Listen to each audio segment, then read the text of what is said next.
안녕하세요. 내 책, 네 책, 세 번째 책을 추천해 드립니다. 극복해야 할 리더십의 그림자. 원래 처음 나왔던 책은 2002년도에 두란노 출판에서 이 책이 출간되었다가 절판됐었습니다. 그러다가 2015년에 다시 재출간된 책입니다. 가격은 12,000원이고요. 영어 제목은 Overcoming the Dark Side of Leadership. 그래서 1997년에 영어판이 나왔습니다. 두란노 출판에서 나왔고요. 네, 한국어판이 두란노 출판에서 나왔고요.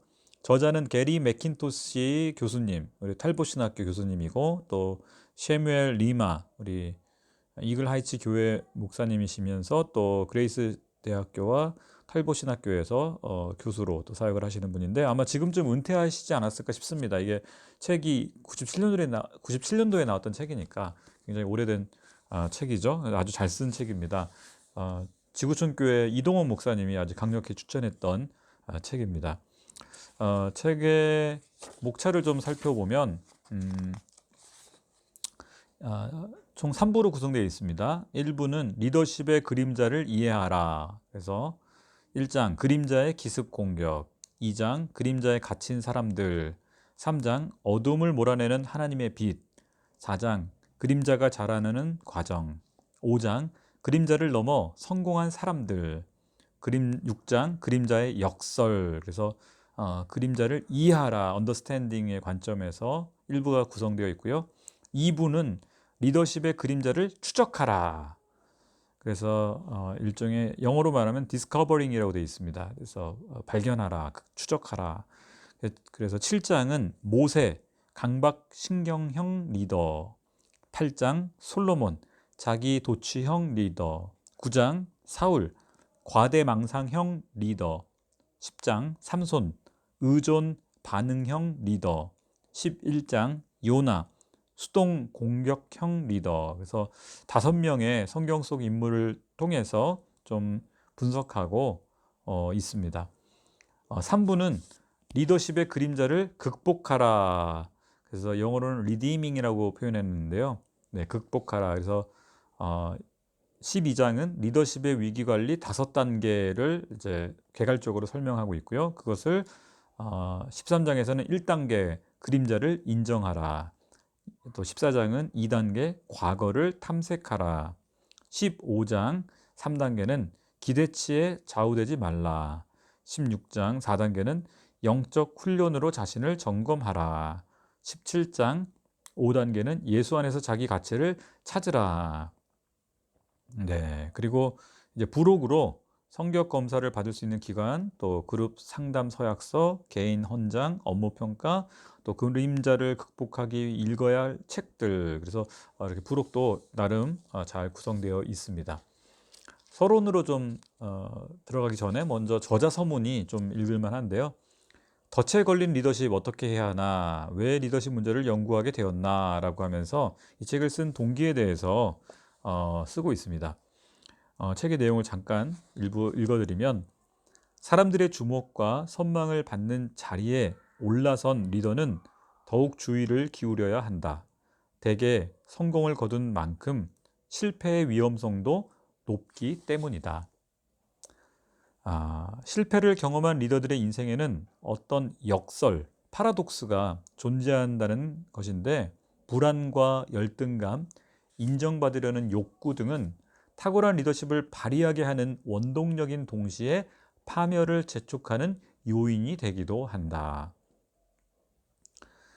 장점이 또 단점이 되기도 하죠. 그래서 리더십을 발휘하게 했던 그런 기본적인 욕구나 열등감이 도리어 나중에 성공 이후에 파멸의 원인이 되는 그런 부분에 대해서 언급하고 있습니다. 우리는 리더십 관련 서적들을 탐독하고 영적 리더들의 인터뷰 내용을 관찰 분석하였다. 거기서 도출한 결론을 간략히 기술하면 다음과 같다.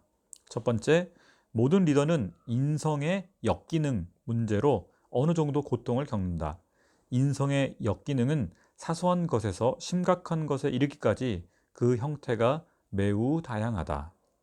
두 번째, 인성의 역기능은 성공의 추진력으로 작용할 때가 많다.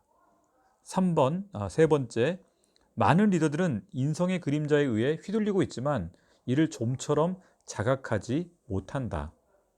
네 번째, 성공이나 주도권에 대한 욕구를 일으키는 인성적 특징들이 있는데 이로 인해 리더들은 때때로 무력감을 경험하거나 치명적 실패를 겪기도 한다. 여기서는 이러한 역동적 힘을 인성적 역기능의 역설로 설명하였다. 다섯 번째, 리더들은 리더십의 그림자와 그것이 만들어낸 역기능에 대해서 알아야 한다. 그래야만 거기에서 비롯된 문제들을 적절히 처리할 수 있으며 리더십을 발휘할 때 발생할 수 있는 부정적 결과도 예방할 수 있다. 여섯 번째, 성경에는 성공의 동기나 인성의 그림자에 대하여 언급한 말씀들이 많다. 자기 자신을 이해하고자 하는 리더십, 성숙을 방해하는 인성적 요인들로부터 자유롭고자 하는 리더들은 성경을 통해 충분한 도움을 얻을 수 있을 것이다. 네, 이 책에서 얻을 수 있는 것, 인성적 역기능은 베이비붐 세대의 특징이 되었으며 교회 사역의 핵심 주제가 되었다. 그들은 교회라는 공동체 안에서도 지나친 경쟁 의식과 성취욕을 보였다. 그들의 야망은 역기능적인 인성의 욕구와 하나님 나라 확장에 대한 이타적 바람이 교묘하게 결합되어 있다. 이것은 영적인 언어로 그럴듯하게 포장되어 있기 때문에 영적 리더들의 역기능 문제는 좀처럼 탐지되지 않았다. 그것이 발견되다 해도 너무 늦어서 어떻게 손을 써볼 수 없는 경우가 많았다. 우리는 리더십 문제에 대한 답들을 완벽하게 제공할 수 없다. 그러나 당신은 이 책을 통해 적어도 세 가지 유익을 얻을 수 있을 것이다. 첫째, 리더십의 그림자가 무엇인지 이해할 수 있다. 둘째, 내면에 숨겨진 그림자를 발견할 수 있다. 셋째, 숨은 그림자를 분석하고 이를 극복할 수 있는 방법에 대해 배울 것이다. 그러면서 이 책에 대해서 간략하게 이렇게 세 부분에 대해서 설명합니다. 1부, 리더십의 그림자를 이해하라. 그림자가 무엇이며 그것이 어떻게 발전하는지 또 어떤 결과를 야기하는지에 대해서 살펴볼 것이다. 2부, 그 리더십의 그림자를 추적하라 에서는 리더들이 경험하는 그림자를 5 유형으로 분류하여 검토할 것이다. 이 내용을 통해 당신은 어떤 종류의 그림자와 자주 맞닥뜨리게 되는지 발견할 수 있다. 마지막 3부, 리더십의 그림자를 극복하라. 그러니까 이해하고 추적하고 극복하라. 이렇게 세 개로 되어 있습니다. 이 극복하라에서는 그림자를 극복하기 위한 5가지 방법이 단계별로 제시된다. 네, 이 책을 번역한 분이 또 역자서문을 써놨는데 김기호라는 분이 책을 번역했는데요. 역자서문도 좋은 표현들이 있어서 잠깐 읽어보겠습니다. 진정한 리더십이란 무엇일까? 리더는 단지 효율적으로 일 처리하는 사람이 아니다. 리더는 올바른 일을 하는 사람이다. 리더는 목표 달성을 위해 수단과 방법을 가리지 않는 사람이 아니라 올바른 가치관에 따라 움직이는 사람이다. 리더는 자기의 장단점을 정확히 알고 자기의 약점을 극복하기 위해 노력하는 사람이다. 그림자는 인간이 살아가면서 자연스럽게 얻게 되는 발달 과정의 산물이다. 모든 인간은 태어나는 순간부터 경험을 쌓아간다. 가족 환경이나 일상적 경험, 과거의 사건은 오늘의 나를 형성하며 성공하려는 욕구와 동기와 추진력을 제공한다. 만약 그러한 경험의 부정적 측면이 통제되지 않는다면 우리는 성공을 거둔 영역에서 그에 못지않은 실패를 겪을 수밖에 없다. 경험의 한계를 극복하자는 것이 이 책의 주제다. 네. 번역한 분이 이 주제에 대해서 명확하게 언급해주고 있습니다. 네, 1장 잠깐 살펴보면 그림자에 대한 부분들, 그림자가 무언가 이렇게 표현되어 있는데요. 그림자를 양면이 다 있다고 합니다. 그림자는 매우 불길한 느낌을 주는 단어다. 하지만 그것은 인간의 발달 과정에서 자연스럽게 생기는 내적 충동이나 강박관념, 인성의 역기능이다. 그림자는 어둡고 불길한 정신의학적 용어처럼 들리지만 반드시 부정적 요소를 지칭하는 것은 아니다. 그것은 탁월한 성취를 이끌어내는 원동력이 되기도 한다. 그래서 이제 그림자에 대한 부분들을 좀 설명하고 있습니다. 이 부분에서 많이 언급하는 게 인정 욕구에 대해 또는 완벽주의, 그것이 이제 부모로부터 또는 하나님에 대한 잘못된 생각에 으로 인해 형성됐다라고도 말합니다. 그래서 이분은 이제 그림자를 이해하고 분석하고 분류하는 형태로 제가 보기에는 이제 미국식 방법이죠. 이제 분석하고 분류하고 그걸 결국은 통제할 수 있는가. 그래서 이제 자기 그림자를 이해하고 통제하지 못하는 리더는 치명적인 실패를 경험하게 된다라고 이렇게 정의하고 있는데, 저는 이제 이 부분을 읽다가 이런 생각이 들었습니다. 그 자신 안에 있는 그림자를 그대로 인정하고 혹시 껴안을 수는 없을까? 통제한다라는 단어가 과연 내가 통제할 수 있을까? 제 스스로 반문해 봤는데 도리어 그냥 인정하고 그것을 이렇게 껴안고 승화시키는 그런 건 가능할까? 책을 이제 읽기 시작하면서 좀 생각을 해봤고요. 이 책 안에서 이제 그 그림자로 무너진 사람과 또 회복한 사람 중에 비교를 사울과 다윗을 했어요. 사울은 그림자 앞에 무너진 리더, 그러면서 거만한 태도는 사울의 리더십 실패를 알리는 징후였다. 처음에 굉장히 겸손했던 사울이 나중에 거만한 모습 또 보였던 거에 대해서 사실 이야기합니다. 사울이 국가 지도자로 선택되어 유능한 리더십을 발휘할 수 있었던 것은 그의 겸손 때문이었다. 그러나 그를 위대하게 만든 투철한 소명의식과 유능함은 부정적으로 작용하여 파멸의 결과를 낳는다. 그는 자신이 하나님의 율법 위에 있다고 생각했으며 모든 사람에게 요구되는 순종의 책임이 자신에게는 없다고 생각했다. 그래서 사울을 이 그림자로 무너진 케이스로 이야기합니다. 또 반대로 다윗, 그림자를 정직하게 다룬 리더. 그러면서 이런 얘기를 하죠. 나단 선지자에게 질책을 당하기까지 거의 1년 동안 다윗은 자신을 기만했다. 그러나 다윗은 자기 그림자를 알고 있었고 하나님 앞에서 그것을 정직하게 다루기 위해 노력했다. 교만한 마음에서 비롯된 군대 개수 사건 이후 그는 죄를 회개하기 시작했다. 그 마음에 자책하고 여호와께 아뢰되 내가 이 일을 행함으로 큰 죄를 범하였나이다. 시편에서도 32편과 51편에서 다윗이 각성하고 자기 행동을 고쳐가는 것을 볼 수 있다. 그래서 다윗의 이제 장점은요, 정직했다는 거죠. 자신의 죄에 대해서 정직했고 회개했고 고쳤다, 행동을. 그러나 사울은 인정하지 않고 가리기만 했고 덮기만 했죠. 이들은 리더십을 행사할 때마다 내면의 그림자가 득세하는 것을 경험했고 그것의 부정적인 영향력도 함께 겪었다. 그러니까 다윗이나 사울이나 다 겪었지만 여기에 대한 반응은 서로 달랐다라는 것에 대해서 기록하고 있습니다. 책을 보다가 이제 좀 제가 와닿았던 부분 중에 하나인데요. 리더십의 그림자가 자라는 과정에 이런 이야기가 있습니다.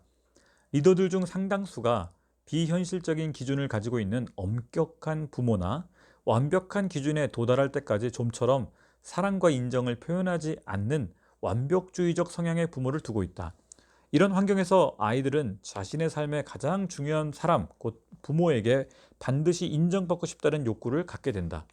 부모가 애정 표현이나 인정에 인색한 경우 아이들은 깊은 상처를 받고 부모의 인정을 받기 위한 여정을 시작한다. 그래서 많은 리더들이 인정 욕구에 사로잡혀 있는 그 근본이 이런 부모로부터 인정받지 못했을 때. 저도 이거 보면서 제 자신의 어렸을 때 또 시절도 생각해보고 또 반대로 지금 아이들을 키우는 입장에서 혹시 내가 아이들에게 칭찬이 인색하지는 않았나, 인정을 좀 자주 해야 될 텐데 이런 생각들을 또 스스로 해보게 되었습니다. 책에서 이제 흥미로웠던 거는 2부에서 리더십의 그림자를 추적하라의 5명의 모세, 솔로몬, 사울, 삼손, 요나 이렇게 5명의 리더의 그림자에 대해서 다루고 있는데요. 제가 조금 저 자신과 비교해서 좀 비슷하다 또는 제가 야, 이 부분 정말 공감한다라고 했던 부분들이 있어서 좀 나누려고 합니다. 특별히 저는 솔로몬이 좀 와닿았는데요. 제가 솔로몬은 아니지만 솔로몬의 이제 특징이 자기 도취형 리더더라고요. 자기 도취형. 네. 솔로몬은 이제 여기 보니까 전도서 2장 4절에서 8절 말씀을 보면서 이런 기록을 남겼습니다. 나의 사업을 크게 하였노라. 내가 나를 위하여 집을 지으며 또 뒷부분에도 나보다 먼저 예루살렘에 있던 모든 자보다도 내가 소와 양떼의 소유를 많게 하였으며, 그래서 저자는 이런 표현을 씁니다. 솔로몬 왕이 벌인 사업의 항목을 대충 훑어보아도 그 모든 노력의 동기가 자신에게 있었음을 쉽게 알 수 있을 것이다. 솔로몬 왕은 나의 또는 나를 위하여란 단어를 반복적으로 말하고 있다. 이것은 그가 자기 자신에게 강박적으로 집착하고 있다는 것과 아버지 다윗보다 더 강렬한 이미지를 만드는데 혈안이 되어 있음을 말해준다. 네, 그래서 야, 이렇게 볼 수 있구나. 저도 좀 보면서 뜨끔했던 게 제 아내로부터 좀 경고를 들었던 것 중에 하나가, 제가 내가 했다는 얘기를 되게 많이 표현한대요. 그래서 야, 내 안에 이 자기 도취형 그림자가 있구나, 이런 생각을 하게 되었습니다. 솔로몬은 자기 이미지에 집착함으로써 이러한 여러 금기사항들을 모두 뻔뻔스러울 만큼 어겨버렸다. 솔로몬처럼 자기 도취형 리더들은 세계가 자기를 중심으로 회전한다고 생각한다. 그리고 주변 사람들과 문제들은 마치 자신이 자기 몰입이라는 강력한 인력에 휘말린 것처럼 주변에서 궤도를 그리며 돌고 있다고 본다. 솔로몬의 생애에서 알 수 있듯 자기 도취형 리더들은 강인한 야망과 웅장한 환상, 열등감, 인정과 칭찬에 대한 과도한 의존 등의 특징을 나타낸다. 동시에 그들은 자기의 확신을 갖지 못할 뿐 아니라 자기 이미지를 높이고 열등감을 극복하기 위해 다른 사람들을 착취한다. 하지만 결코 만족하지 못한다. 조직 안에서 자기 도취형 리더들은 자신의 중요성을 과대평가한다. 그들은 자신이 이끄는 사람들이나 자기보다 위에 있는 사람들로부터 주목과 존경을 받고 싶어 한다. 그러나 끓어오르는 야망과 맹렬한 성취 의지에도 불구하고 그들은 자신이 이룬 업적에 거의 만족하지 못한다. 자기 도취형 리더들은 끝없이 자신의 욕구를 채우고 권력을 확장하기 위해 다른 사람들을 이용한다. 그들은 자기의 목적을 위해서라면 사람들을 마음껏 이용하기 때문에 악명 높은 경우가 많다. 자기 도취형 리더십은 섬기는 영성과 정반대 개념이지만 교회에서조차 흔히 발견된다.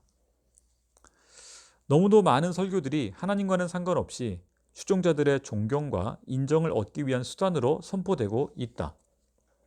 설교 강단에서 내려오자마자 그들은 자신의 설교가 좋았는지를 강박적으로 확인한다. 수많은 교회들의 리더의 지나친 욕심과 지나치게 소모적인 사업 확장으로 파괴되어 왔다. 리더들은 자신의 유능함을 증명하기 위해 무리한 일들을 벌인다. 그들은 자신이 위임받은 교회의 장기적인 번영에는 별 관심이 없다. 그들에게 조직이란 자기가 선택한 직업 진로의 정류장일 뿐이다. 내가 떠난다면 이 교회나 이 기관은 고통을 겪을 것이다 하고 말하는 목회자가 있다면 그는 자기 도취에 빠져 있다고 볼 수 있다. 이미 추진되고 있는 사역임에도 불구하고 사역 내용이 적절하지 못하다는 이유로 또는 유능한 인력이 부족하다는 이유로 번번이 새로운 사역을 시작한다면 그것 역시 자기 도취의 경향이다. 자기 도취형 리더는 현재의 사역을 효과적으로 완성하는 데 관심을 두기보다는 새로운 사역이 가져다 줄 명성을 얻는 일에 몰두한다. 제가 보면서 많이 찔리는 게 있었습니다.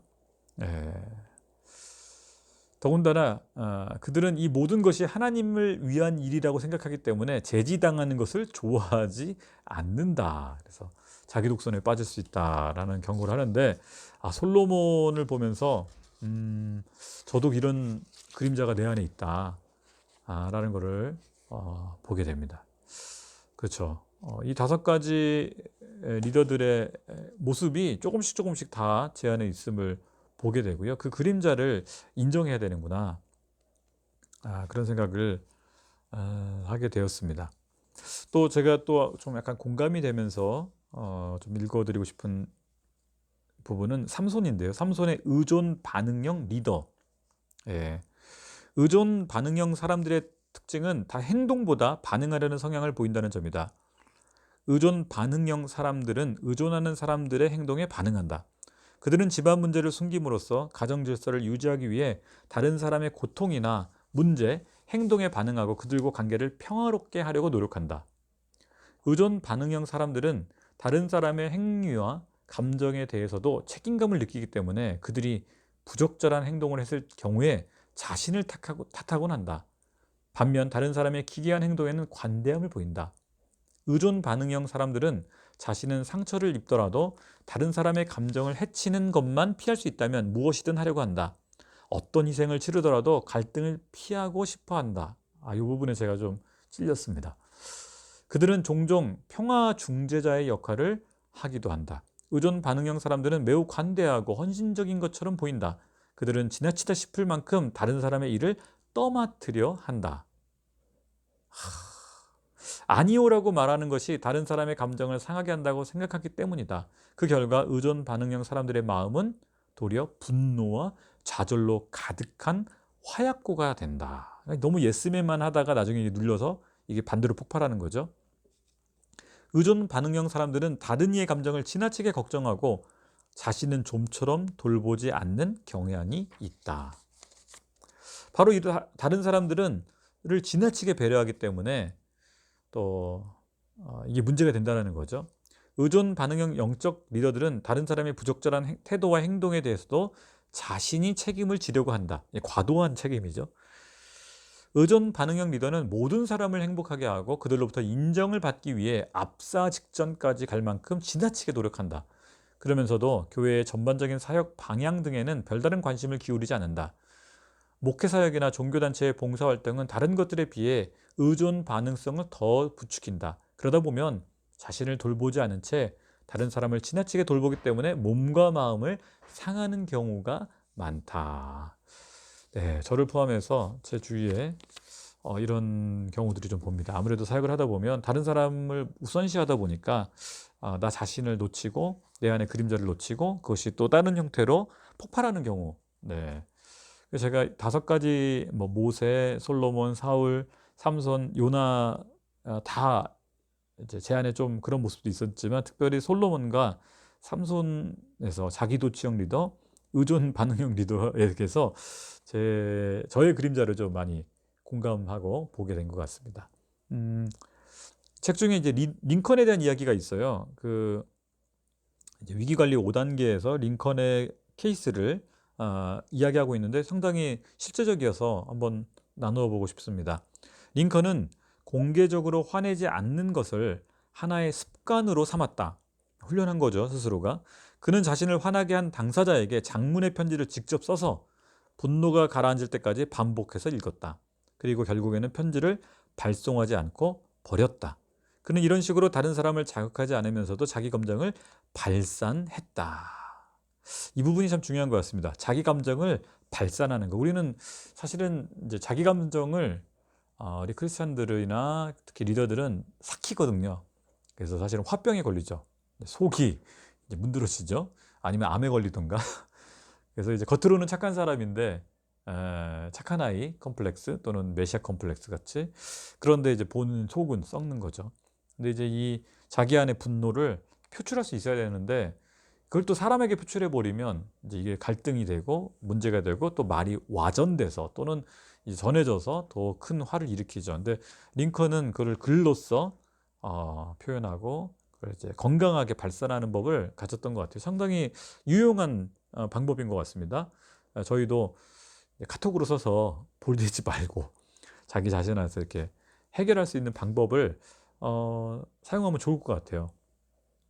또 링컨은 재치 있는 비평과 재미있는 일화들로 유명하다. 그는 청소년기부터 적대적인 논평과 비난이 자신의 불안, 열등감을 자극하려고 할 때면 그것을 완화하기 위해서 유머를 사용하곤 했다. 유머 감각에 대해서 언급하더라고요. 만약 링컨이 반대자들에게 충동적이고 방어적으로 반응했다면 더 큰 적대감이 형성되어 그의 리더십은 충분히 발휘하지 못했을 것이다. 링컨의 유머는 수많은 정적들과 비평가들의 마음을 돌아서게 했다. 그렇죠. 이게 이제 유머가 긴장감을 또 낮추는 역할을 합니다. 그래서 우리 안에 유머를 사용하려면 좀 여유가 있어야 돼요. 마음의 여유가. 그리고 자존감도 좀 있어야 됩니다. 그래야 유머를, 그렇다고 셀프 디스하는 그런 유머가 아니고요. 건강하게 그거를 이렇게 표현할 수 있는 유머가 우리 안에 좀 훈련될 필요가 있죠. 링컨은 어디에서나 갈등을 피하기 위해 의식적으로 노력했다. 그는 갈등이란 반드시 불일치를 의미하는 것은 아니며 그것은 때때로 에너지를 쏟을 만한 가치가 있음을 알았다. 사소한 차이점을 그대로 놔두라. 링컨의 말입니다. 사소한 차이점을 그대로 놔두라. 그러나 주관적 편애가 존재한다면 그것은 반드시 없애라. 네, 그러면서 이제 자기 갈등이 있었던 또 사람에게 이런 권면을 했다고 합니다. 당신은 나보다 더 심하게 분노하고 있습니다. 나 역시 약간의 분노를 가지고 있지만 그것이 조금도 유익하다고 생각하지 않습니다. 그 다음 구절이 와닿았는데요. 우리의 인생은 싸움으로 시간을 허비할 만큼 충분하지 않습니다. 만약 어떤 사람이 나에 대한 공격을 멈춘다면 나는 결코 그와 싸우던 과거를 기억하지 않을 것입니다. 우리의 인생은 싸움으로 시간을 허비할 만큼 충분하지 않다. 네, 참 명언인 것 같습니다. 시간이 많지가 않죠. 싸워서 인생을 허비할 만큼 우리 인생이 길지 않습니다. 5가지 방법, 그림자를 인정하라. 네, 인정해야죠, 내 안에. 그 다음에 과거를 탐색하라. 그 그림자의 뿌리가 뭐였는지, 어린 시절 특별히 충족되지 못했던 욕구들에 대해서 살펴보고 그것을 또 3단계 기대치에 좌우되지 말라. 이 기대치라는 건 다른 사람들의 기대치죠. 우리가 나 자신대로 못 사는 이유는 사실은 나 자신이 원하는 것이 아니라 다른 사람이 원하는 대로 살려다가 실패하고 실망하고 도리어 이제 파괴적인 결과를 낳는데, 이제 그런 부분들에 대해서 이 책이 잘 다루고 있습니다. 자세한 내용은 아마 책을 직접 보시는 게 좋을 것 같고요. 또 4번째, 영적 훈련으로 자신을 점검하라.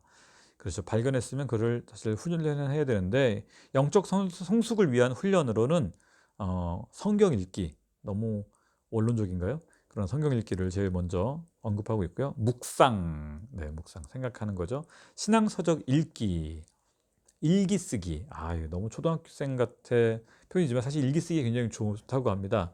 아니면 메모를 쓰던가, 정기적인 일기가 아니더라도 자꾸 기록을 남길 때 자기 안에 그 내면이 표현되어지고 그거를 이렇게 해소할 수 있는, 또 그림자를 발견하는 방법으로 성격 검사, MBTI 이런 게 좋고요. 디스크 이런 거에 대해서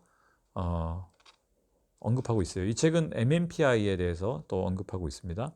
네, 상담을 또 받을 것에 대해서 기록하고 있습니다. 마지막으로 이제 저자 후기 마지막 부분인데 읽어드리겠습니다. 그림자를 다루는 지혜. 오늘날 교회는 진정한 리더십의 부재라는 심각한 위기에 처해 있다. 또 많은 목회자들은 내면의 그림자로부터 치명적인 공격을 받고 있다. 이것은 에스겔 선지자가 이스라엘 백성에게 선포했던 위기와 비슷하다. 에스겔서 34장 2절부터 5절까지인데요. 자기만 먹이는 이스라엘 목자들은 화 있을진저 목자들이 양의 무리를 먹이는 것이 마땅치 아니하냐. 너희가 살찐 양을 잡아 그 기름을 먹으며 그 털을 입되 양의 무리는 먹이지 아니하는 도다. 목자가 없으므로 그것들이 흩어지고 흩어져서 모든 들짐승의 밥이 되어도다. 이스라엘의 영적 리더들은 백성을 올바로 인도하지 않고 자기의 사적 욕구를 채우는 데만 관심을 가졌다. 이스라엘 백성은 고난을 겪게 되었고 하나님은 타락한 리더들을 심판하겠다고 선포하셨다. 다음은 에스겔이 전한 하나님의 심판 메시지다. 에스겔서 34장 10절입니다.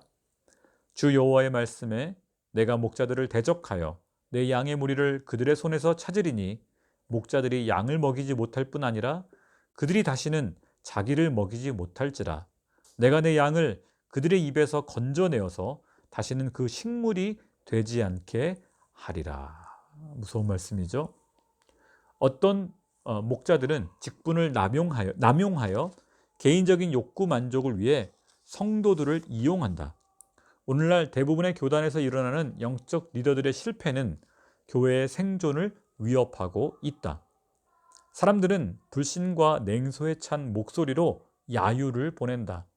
만일 우리가 이러한 몰락을 방치한다면 기독교의 선교 사명은 위태로워질 것이다.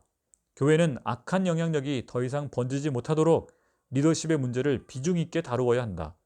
젊은 리더들에게 그림자의 존재를 인식시키고 그 위험성을 경고해야 한다. 효과적인 목회 사역을 위해 성경 주예나 설교, 상담 등의 기술을 가르치는 것은 매우 중요하다. 그러나 인성에 숨겨진 그림자를 극복하는 능력은 그보다 훨씬 중요하다. 그림자 다루는 능력을 제대로 갖추지 못한 리더는 다른 능력을 충분히 발휘할 수 없다. 성경에 근거하여 공개적이고 직접적인 방법으로 그림자를 치료하는 것은 교회의 건강한 미래와 효과적인 목회 사역을 위해 매우 필요하다. 하나님, 우리의 간절한 소망을 보소서. 이 책을 보면서 이게 단지 미국 교회의 이야기가 아니라 오늘 우리 시대의 한국 교회의 모습이요, 또 우리의 모습이라고 생각합니다. 오늘 한국 교회가 코로나 시대를 겪으면서 더더군다나 위기와 또 세상으로부터 사실 불신과 냉소에 찬 목소리로 야유를 받고 있는데요.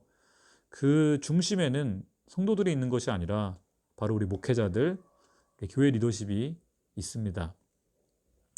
설교를 못해서가 아니라 학력이 부족해서가 아니라 인성, 결국 인성에 숨겨진 그림자 문제가 사실은 드러난 것이죠. 저도 목사로서 또 선교사로서 살면서 제 자신에 대한 생각들을 많이 돌아보게 됩니다. 이제 20년 사역을 했는데요. 과연 내 인성 정말 예수님을 닮아가는가? 내 안에 성령의 열매들, 성령의 열매들이 다 성품에 관련된 것이더라고요. 우리가 정직하게 내 안에 있는 그림자와 대면해야 된다. 그리고 그 그림자를 인정하고 그 그림자를 사실은 빛 가운데 드러내야 합니다. 빛 대신 예수님 앞에 드러내지 않는다면 그 그림자로 인해서 우리 자신도 망치고 교회도 망하는, 우리가 그런 모습들을 너무나도 많이 봐왔죠. 그래서 오늘 이 책은 제 자신에게 사실은 경고하는 책이고 또 제 동료들, 사랑하는 후배들에게 권해주고 싶은 책입니다. 앞서 말씀드린 것처럼 이동훈 목사님께서 후배들에게 이 책을 강력하게 추천해 주셨는데요. 두고두고 반복해서 보면서 내 자신을 거울처럼 들여다보는 책으로 반드시 또 읽으시기를 우리 특별히 목사님들, 또 선교사님들, 또 사역자분들에게 권해드리고 싶습니다. 네, 오늘 리더십의 그림자란 책 같이 살펴봤는데요. 여러분에게 도움이 되었으면 좋겠고, 이건 단지 교회 사역하는 분만 아니라 또 일반 기업이나 일반 공동체, 또 사회적 리더들에게도 동일하게 해당된다고 생각합니다. 그래서 한번 꼭 읽어보시고 자신의 내면, 또 그림자를 돌아볼 수 있는 계기가 되시기를 축복합니다. 네, 영적 독서는 우리를 자라게 하고 우리를 하여금 좀 더 예수님을 닮아가게 하는 것 같습니다. 한 주간 평안하시고 또 성경도 읽고 또 좋은 책도 많이 읽으시기를 축복합니다. 들어주셔서 감사합니다.